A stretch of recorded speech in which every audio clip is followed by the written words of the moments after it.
Myself, Rajan Goyal, expert by NIOS teacher. मैं आज आपके सामने एक क्लास 12th का एक चैप्टर है India her past and future, जो आपका 17 चैप्टर है और इस चैप्टर का नाम है India her past and future. और ये लिखा गया है पंडित जवाहरलाल नेहरू, जो हमारे first prime minister of India थे। यानी ये जो चैप्टर है पंडित जवाहरलाल नेहरू द्वारा लिखा गया है। तो मैं आपको इस चैप्टर के बारे में एक्सप्लेन करना चाहता हूँ बड़ी सिंपल तरीके से। आप इसको अंडरस्टैंड करना अच्छे तरीके से। देखिए, in this speech, Nehru expressed his view on the Indian history. He also tells about her dream of futures. He has a very high opinion about India. Indians were a strong and energetic race in the past. They had an urge to know. They were mature, forgiving, and tolerant. They tried to under and the ultimate of God,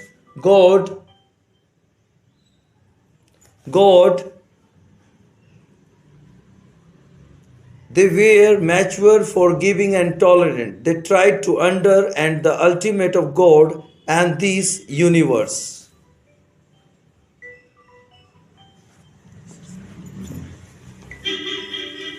इस भाषण में नेहरू भारतीय इतिहास के बारे में अपने विचार शो करते हैं।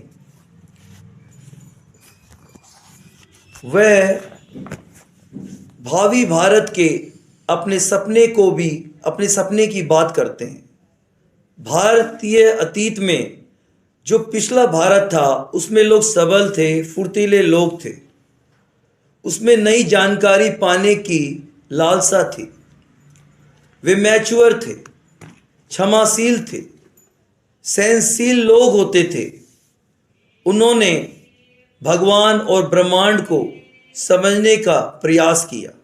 कहने का मतलब यह नेहरू जी कहते हैं कि जो हमारा पिछला भारत था उसके अंदर जो लोग थे वे बड़े फुर्तीले होते थे, बड़े ताकतवर लोग होते थे और वो नई नई जानकारियां जुटाने की बड़ी इच्छा होती थी। वे हर तरफ से मजबूत होते थे, मैच्योर होते थे और कोई गलतियां होती थी तो वो क्षमा भी कर देते थे। यानी वो सहनशील थे। उन्होंने भगवान का नाम लिया, परमात्मा का नाम लिया।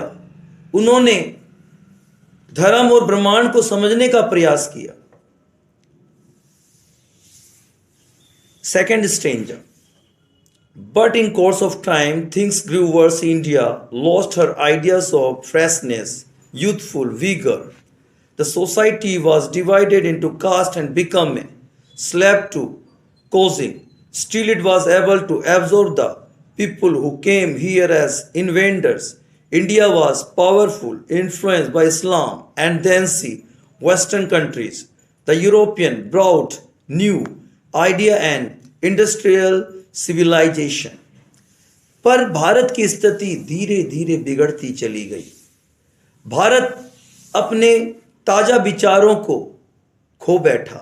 यानी जो भारत के अंदर जवानी थी, जो ताजगी थी, वो धीरे धीरे खत्म होती गई। हमारा भारतीय समाज बहुत सारी जातियों में बंट गया, घिसे पिटे रीति रिवाजों का दास बन गया।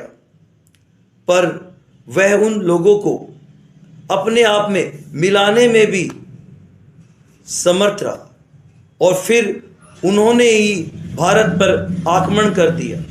भारत पर पहले इस्लाम का आक्रमण हुआ, फिर पश्चिमी देशों का भी बहुत प्रभाव पड़ा और जो पश्चिमी सभ्यता के लोग थे, यूरोपियन लोग थे, अपने साथ नए विचार और कुछ इंडस्ट्रियलाइजेशन, सिविलाइजेशन यानी औद्योगिक क्रांति लेकर आए।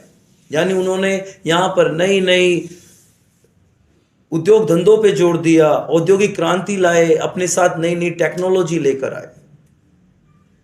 कहते हैं भारत पर पहले इस्लाम का आक्रमण हुआ, फिर अंग्रेजों ने लूटा, तब भी आज भारत कभी सोने की चिड़िया थी, लेकिन आज भी हम इसे सोने की चिड़िया कह सकते हैं, क्योंकि भारत आज तरक्की के रास्ते पर अग्रसर है। Third stage, India today is facing the past and future, both pulling her in opposite direction. She is facing a conflict between the news and the old ideas. Change is no doubt necessary for progress. No country can afford to break with its past completely. Denying the past means uprooting ourselves. Drawing up Gandhiji adopted golden path. He respected tradition and the same time worked for a radical change. Upheld the principle of truth and peaceful means. This stride is build a new India and old foundation. Bharat आज अतीत और भविष्य का सामना कर रहा है, एक पुराने समय का और एक नए समय का सामना कर रहा है। यानी आज भारत पुराने समय और नए समय के बीच की कड़ी बनकर रह गया। दोनों उसे ऑपोजिट डायरेक्शन में खींच रहे हैं, उसे विपरीत दिशाओं की ओर खींच रहे हैं, उसे नए पुराने विचारों का स्ट्रगल यानी संघर्ष झेलना पड़ रहा है। कहते हैं changing, every moment is changing, परिवर्तन तरक्की के लिए आवश्यक है, पर कोई देश अपने पुराने वक्त से पूरी तरह से अलग नहीं हो सकता। अतीत का मतलब पुराना वक्त, पुराने वक्त को हम पूरी तरह से इग्नोर नहीं कर सकते। स्वयं को हम जैसे मिट्टी से किसी पेड़ को जड़ से उखाड़ दिया जाता है, ऐसे हम स्वयं को जड़ से नहीं उखाड़ सकते। और फिर कहते हैं कि भारत ने हमेशा एक अच्छा मार्ग अपनाया। उन्होंने पुरानी परंपराओं, हमारी जो ट्रेडिशनल विचार, हमारे पुरानी परंपराओं का सम्मान किया, साथ ही बहुत सारे क्रांतिकारी बदलाव लाने का प्रयास किया। उन्होंने सत्य के रास्ते पर चला। आज भी भारत हमारा सत्य के रास्ते पर चलता है, प्लस शांतिपूर्ण रिसोर्सेज के सिद्धांतों को अपनाए। यानी भारत आज भी किसी देश की लड़ाई के मसले में नहीं पड़ता। भारत का मतलब है कि वो हमेशा शांति दूत बनकर हमेशा शांति का संदेश देता है। आज भारत ने कई देशों को शांति का संदेश दिया है। यानी भारत कभी भी किसी देश के पीछे से कभी वार नहीं करता। भारत समझौते का देश है, भारत शांति प्रिय देश है, भारत न्याय प्रिय देश है। ये भारत गांधी जी का देश है, ये 140 करोड़ लोगों का देश है, ये सपनों का भारत।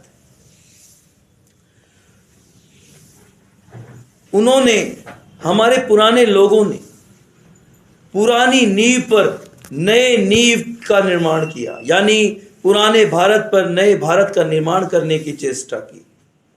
भारत का नाम भरत के नाम पर पड़ा, क्योंकि भरत एक ऐसा भाई था जो अपने भाई राम को भगवान मानता था, और भरत के नाम पर ही भारत का नाम भारतवर्ष पड़ा। Fourth stage, our living demands adjustment to changing condition 20th century so rapid changes as a result of new science and technology. Advance of science has made possible to provide the basic necessity of life to everyone all over the world. Nehru is both pleased and disappointed with modern India. The positive qualities of modern India as its remarkable progress, new spirit, growing unity. The negative qualities, inaction, dead hand of the past and descriptive tendencies, modern India present mixed picture of hope and pain, of progress and idleness. There is, and however, ray of hope. Indians are now marching ahead with determination. Nehru hopes and wishes that the country becomes self-sufficient. It should fulfill its 5 years plans and raise the standard of living. The masses should stop fighting in the name of religion or caste, language, province, every person gets full opportunity to grow according to his ability. Classless and casteless societies established up here. देखिए, जीने के लिए changing से compromise करने की जरूरत होती है। आज 20वीं सेंचुरी में नया साइंस और टेक्नोलॉजी की बदौलत हमारा भारत एक तेज गति से आगे बढ़ रहा है। विज्ञान की प्रगति ने विश्व में हर प्राणी को जीवन की जो मूलभूत आवश्यकताओं की पूर्ति संभव कर दी। यानी हर इंसान की मूलभूत पूर्ति क्या है? रोटी, कपड़ा, मकान, स्वास्थ्य एंड शिक्षा। आज भारत के हर क्षेत्र में पहुंच रही है। आज टेक्नोलॉजी आ रही है। भारत टेक्नोलॉजी के मामले में आज और देशों से पीछे नहीं रह गया।